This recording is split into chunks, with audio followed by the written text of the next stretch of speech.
Yo, Ashton, good news. I'm working on a new video, yo. Dude, you're supposed to say, like, you a fan? Like, do you want an autograph and stuff? Didn't you do that last video?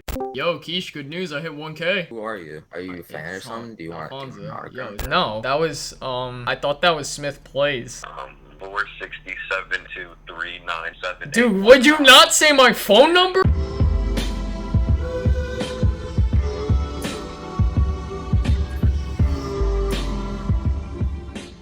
Hey guys, it's Haunted, and I'm back with another dope-ass banger!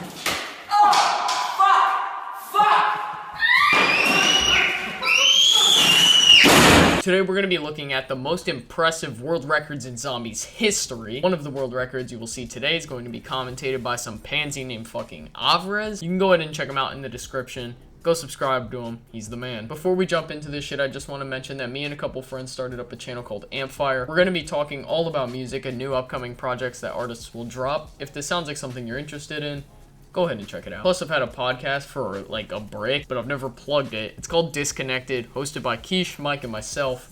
We talk about trending topics in the community with special guests such as Wilbo and Mr. T-Lexify, to name a few.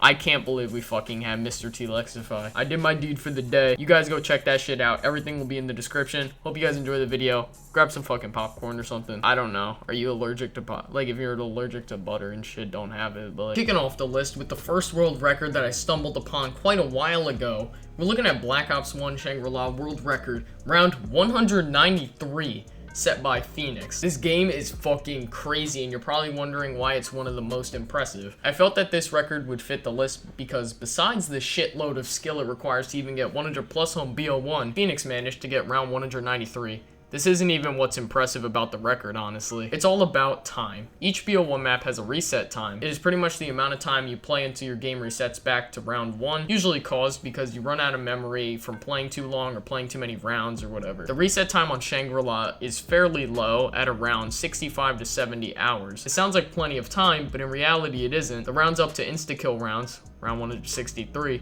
take nearly forever. Even during insta rounds, they take at least 25 minutes. Playing with a 65 to 70 hour reset time means that you always have to be on track and you need to know what you're doing and when to do it. Phoenix traded out the baby gun 56 times. You're hitting the box for the bait. I'd shoot myself in the fucking dome. Which also throws luck into the pool of skill and speed, because if you don't get the baby gun out of the box for a long time, you lose a lot of time towards that 65 to 70 hours. Phoenix got extremely lucky throughout the game and traded out his baby guns fairly quickly. By the end of the game, Phoenix had 2 downs, downing on rounds 162 and 187, and he reset on round 193 at 67 hours, 28 minutes, and 20 seconds, as he beat the previous world record of 190 set by PlayFan. If you want to know more of the deep dish details, Phoenix's montage of the game will be linked in the description. I'd use his gameplay of the montage because I couldn't find the raw footage. Sorry about that. His description is filled with all these extra facts about the game, so you can go check that out. Moving on to the next record, let's get it! Most players can barely make it past round 50 or round 60.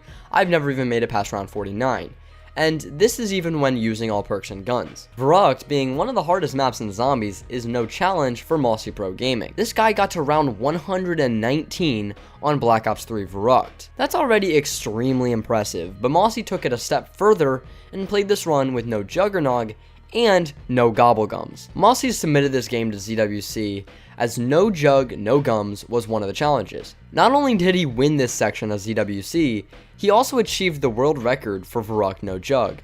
This includes any of the Verruckt no Jug runs with Gobblegum. Alright, so here's some stats about his run. The game time was about 58 hours, but Massey played this match over the course of 7 days.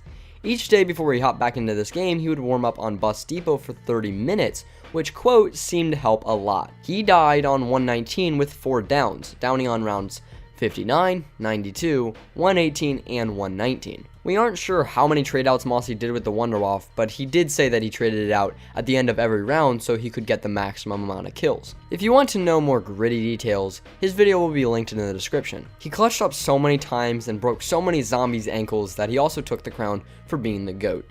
And yeah, that's all. Before you fucking click off the video because of the immense lag, that is not YouTube, that is not my gameplay, that is the actual game, in-game on this guy's console. On Jam 1995-1961's console. This guy got to fucking round 136 on Nacht BO1 console It's important to know that's console, because we'll get into it later. You only have Mule Kick, you have no Gobble Gums, no other perks, 2 hits, and the entire game is fucking over. It's extremely impressive that he got to round 136 on Nacht or Untoten. Mind you, it's the slowest fucking map in Zombies, without consecutively getting hit twice. The reason why the game is lagging so much and he's only at like 5 frames per fucking second is because the same thing with the box hits, but instead of your game crashing, because it is really hard to crash the game on Nacht, it is possible though. You end up getting so much lag on your console. That's why it's important that this is a console record, because if you have a really good PC, you're not really going to get lag because of box hits. You'll still crash, but you're just not going to get a lot of lag. He played throughout 12 days on this game. He spent the first day on rounds 1 through 67, the second day 67 to 90,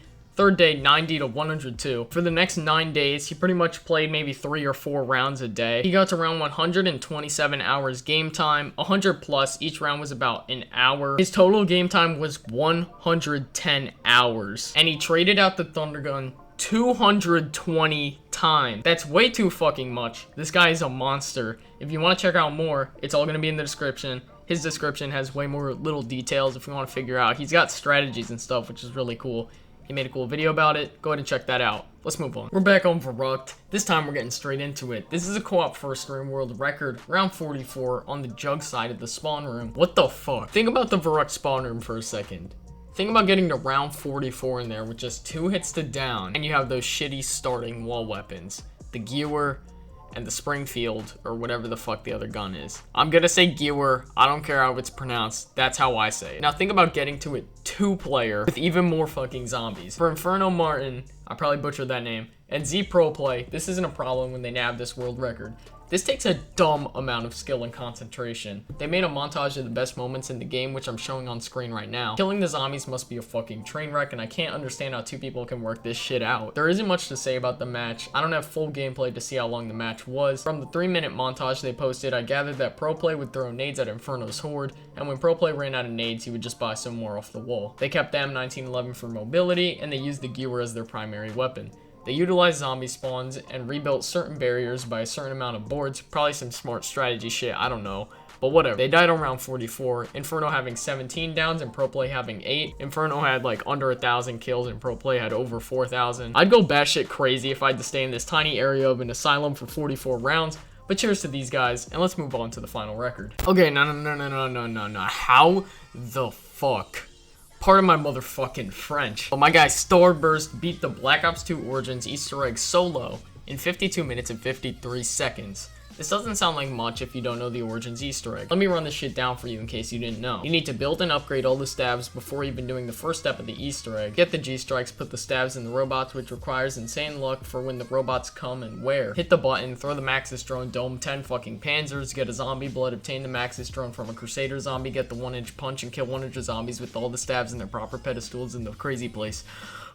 The amount of RNG this run requires is fucking stupid, and if you mess up once, like miss a robot to put your stab in, you gotta restart. This requires insane concentration. You need to be on top of your game the entire game, and Starburst made every second count. He was not fucking around. The Origins Easter egg is a bitch. I've done it 4-player, but fuck solo EEs. I'm too bad at the game. This is another one of those half skill, half luck, right? You know what? It's like 75% skill, 75% luck, which makes this even more insane. Anything could have gone wrong, and even if Star forgot to grab a shield piece over at Gen 3 when he's at Gen 4, that could cost the world record because of the time it takes to go run and grab the piece. He beat the previous Origins EE speedrun by 40 seconds, which shows even more proof that even forgetting to turn a knob for the lightning staff upgrade or something like that could screw up the entire run. Mad respect to Starburst for this match. He's a fucking legend. Remember, you can check out all these records and all the people that set these world records in the description below. I have them all labeled and stuff, all the links if you want to go check them out. I hope you guys enjoyed this video. Make sure you leave a like if you did, and subscribe to me, and subscribe to Alvarez.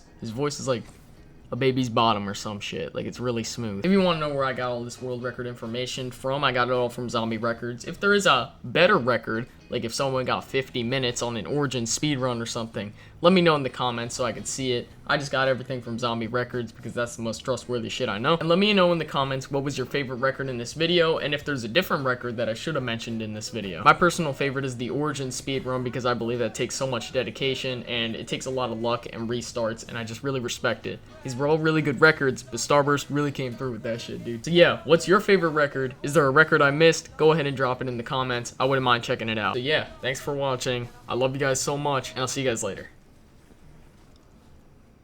Deuces. Yo, I'm not too grateful for the governance of present tense. If you claiming facts, then you best back them up with evidence. Next election, I'ma make sure we don't choose a demagogue. I want me a pres who makes decisions through objective thought, and I don't mind the part.